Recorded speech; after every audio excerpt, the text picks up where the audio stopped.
우리는 은혜 받으러 가는 것도 중요하지만 은혜의 주로 교회 갑니다. 여러분, 어떻게 우리가 교회 올 때마다 어떻게 날마다 은혜 받겠습니까? 그러면 참 좋죠. 그런데 어떻게 사람들이 모여있는 곳이기 때문에 뭐 누가 부딪히기도 하고 또 마음에 안 들기도 하고, 그래서 은혜가 안 될 때가 있고, 어쩔 때는 예배에 참석하는 그조차도 힘들 때가 있잖아요. 그죠? 그렇지만 와요. 왜냐하면 우리가 옴으로 그래서 옆에 있는 지체가, 옆에 있는 형제와 자매가 은혜를 받을 수 있고 함께 하나님을 찬양할 수 있기 때문에 마음이 불편해도 교회에 나오는 게 진짜 신앙이에요. 여러분 믿으십니까? 그거예요. 어제 노예가 있었습니다. 노예를 갈 때마다 느끼는 건 우리하고 정서가 안 맞아요. 찬양 인도를 하는데 노래는 정말 잘해요. 근데 쓰레빠 신고 오고, 청바지에 머리도 안 감고 오고 두 사람이 섰는데, 그래서 은혜가, 찬양은 너무 잘하기 때문에 은혜가 되는데 우리하고 정서가 진짜 안 맞아요. 그런 측면에서 우리 한국 사람들이 진짜 성경을 바로 이해하고 있지 않나, 정말 하나님을 사랑하고 있지 않나, 그런 생각을 많이 하게 됩니다. 어제 이제 노예가 끝나고 이제 히스패닉 교회에 속하는 그 집사님이랑 이제 대화를 하는데, 제가 은혜 받았어요.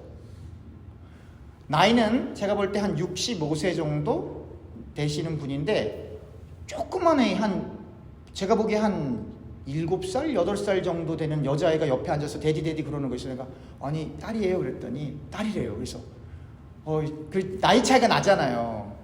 제 아들이 지금 고등학생인데 저보다 나이가 15살 정도 이렇게 많으신 분이 이렇게 하니까, 그래서 내가 물었어. 입양했다고. 예수님 만나고 내 인생이 바뀌었다. 그러면서 본인 간증 얘기를 하시는 거예요. 그렇습니다. 예수 만나면 인생이 바뀌는 거예요. 복음은 우리가 이 말씀을 지식으로 분명히 깨달아야 돼요. 그런데 그 깨달아진 말씀이 내 현실 속에서 나타나지 않으면 아무 소용없어요. 제가 초반부에 그랬어요. 젊은 사람들이 많이 있는 교회가 소망이 있는 교회다. 아니요. 여러분, 젊다고 오래 사는 거 아닙니다. 여러분, 젊다고 오래 사는 거 아니에요. 제 친구들 중에 벌써 하늘나라 간 친구들도 있어요. 벌써. 아니거든요. 그건 몰라요. 그리고 하나님 보시기에는 하루가 천년 같고 천년이 하루 같다, 그 표현은 하나님은 인간의 나이를 고려하지 않으세요. 그래서 아브라함 같은 믿음의 조상이 인간적으로 아이를 낳을 수 없는 나이에 아이를 낳게 되는 거고, 그의 부인이 이미 경수가 끊어졌을 때 아이를 낳게 되는 거예요.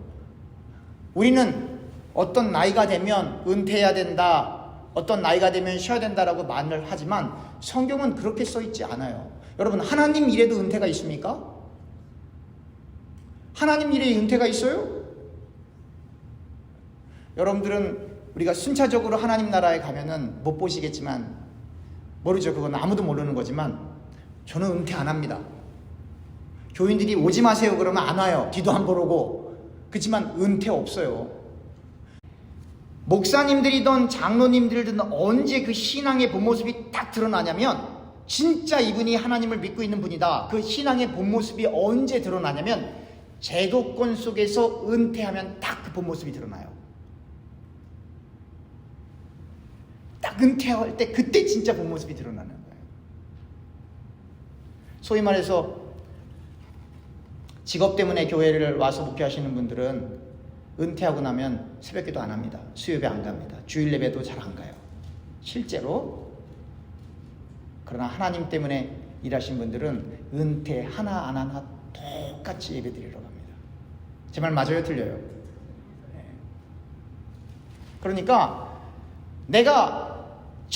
우리가 정말로 하나님을 믿는가 아닌가는 우리가 그 제도권 속에서 벗어났을 때. 그러니까 많은 분들이 그렇게 얘기하잖아요. 하나님을 정말로 사랑하는지 안 하는지는 우리가 사람들 앞에 섰을 때가 아니라 사람들 눈에 안 보였을 때 우리가 하는 그 행동들을 하나님이 카운트하신다고 사람들이 그렇게 표현하잖아요. 근데 그게 어려운 일이거든요. 사실은 어려운 일이거든요.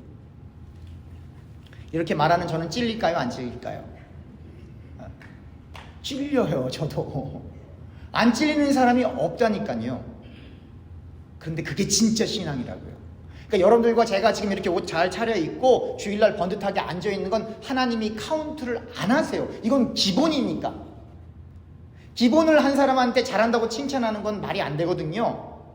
이 기본 말고 우리가 사람들 눈에서 벗어나 있을 때 하는 생각, 행동, 말들을 하나님이 카운트하신다라고 하는 거예요. 그렇기 때문에 인간은 예수 그리스도의 보혈 없이는 구원받을 길이 없어요. 많은 사람들이 그렇게 얘기해요. 하나님께 삶으로 산 제사를 드리자, 산 예배를 드리자. 그렇게 드릴 수 있는 사람이 단 한 명도 없어요. 그리고 죽을 때까지 안 될 거예요. 그러나 노력하는 것뿐이에요. 성경이 말씀을 지키라고 하기 때문에 안 되는 줄 알면서도 노력하는 거예요. 그래서 오늘 지금 이 부분을 설명해야 할 부분이 많지만 다음 주에 다시 설명을 하겠지만 이 부분의 본문에 보면 많은 분들이 부활신앙 그러면 죄에서 자유받고 내가 하나님의 자녀가 되고 내가 이제부터 해피하고 행복하고 그런 쪽으로 해석을 많이 하는데 정말 부활신앙을 소개하고 있는 사도 바울은 어떻게 설명합니까? 예수님께서 말씀대로 우리가 다음 시간에 찾아볼 거예요. 시편과 이사야를 찾아볼 건데 말씀대로 죽으시고 말씀대로 부활하셨다고 설명하시면서 부활에 관해서 말씀하신단 말이에요. 그러면서 그 부활을 쫙 얘기한 다음에 뭐라 그래요? 나는 만삭되지 못한 상태에서 미숙하게 태어난 사람이고 나는 예수 믿는 사람들을 박해했던 아주 못된 사람인데 그래서 사도라 부르는 것조차도 불가능한 사람인데 하나님의 은혜로 내가 이 사명을 감당하고 있고 누구보다도 열심히 일을 했습니다. 그런데 그것은 내가 한 게 아니고 하나님의 은혜로 한 겁니다 라고 표현을 하고 또 그 반대로 내가 죄인입니다 라고 하는 건 내 탓입니다 라고 설명을 하는 거예요. 이게 부활신앙이에요. 부활신앙은 뭐냐면 우리가 주님을 위해서 열심히 헌신한 것은 우리가 한 게 아니고 하나님의 은혜로 한 것이고 우리가 잘못한 것은 제 탓입니다 라고 고백하는 게 부활신앙이다 라고 하는 걸 지금 사도 바울이 보여주는 거예요. 그렇지만 많은 사람들은 거꾸로 하는 거죠. 내가 이렇게 노력했으니까 나를 인정해 달라. 이 죄는 나 때문이 아니라 저 사람 때문이야. 이 문제가 생긴 건 나 때문이 아니고 저분 때문이야. 이렇게 거꾸로 간다 이 말이에요. 바른 신앙이 아니죠. 우리가 주님을 위해서 무엇을 했든지 간에 그것이 하나님의 영광을 위한 동기 속에서 한 것이라면 그 영광은 온전히 하나님께로만 가야 하기 때문에 하나님의 은혜로 했습니다. 그리고 우리는 빠지는 거예요. 그러나 우리가 잘못된 일이 있거나 안 좋은 일이 발생했을 때는 그것은 하나님 뜻 가운데 있는 것이라 할지라도 내 잘못입니다. 내 탓입니다. 라고 인정하는 믿음이 필요한 것입니다. 이 세상에 일어나는 모든 일들은 전부 하나님의 뜻과 섭리 가운데 있어요. 심지어 악이라 할지라도, 심지어 우리가 받아들이기 어려운 현실이라 할지라도 하나님의 뜻 가운데 있어요. 그렇기 때문에 우리는 이 말씀을 통해서 하나님의 뜻을 변경하고 하나님 이것 좀 들어주세요 라고 가는 것이 아니라 하나님의 뜻대로 우리를 맞춰가는 거예요. 왜냐하면 하나님의 뜻은 바뀌지 않기 때문에.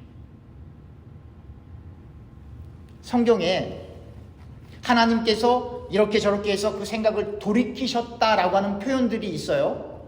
그래서 마치 인간이 이러한 기도를 하고 노력을 해서 하나님이 그 뜻을 바꾼 것으로 오해하는 경우가 있는데 그렇지 않아요.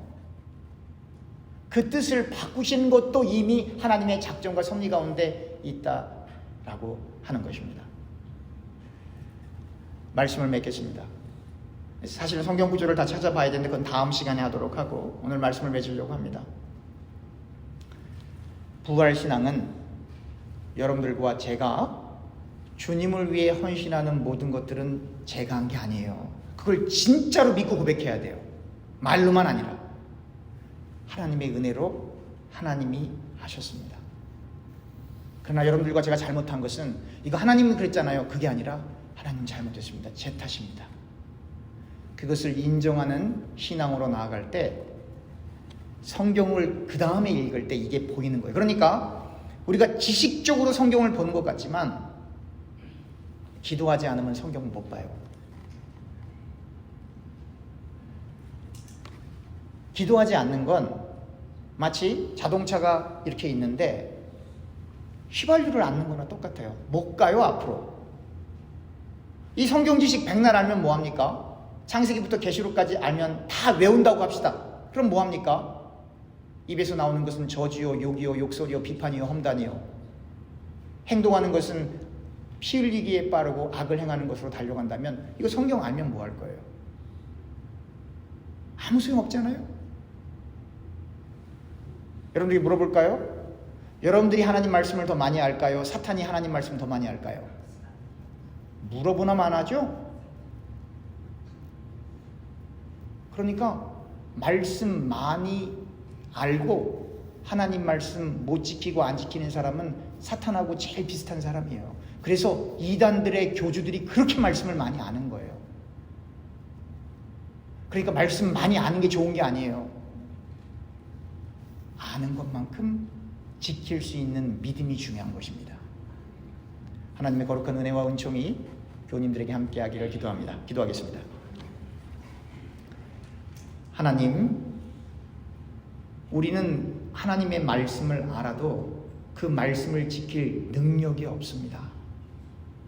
이 현실을 고백하게 하여 주시옵시고 이 현실을 받아들여서 기도하지 않고는 하나님 앞에 매달리지 않고는 그 누구도 하나님의 말씀을 준행할 수 없다라고 하는 이 사실을 깨달아 말씀 읽는 것만큼 기도하는 일에 열심을 낼 수 있는 저와 사랑하는 교우님들 되게 하여 주시옵소서.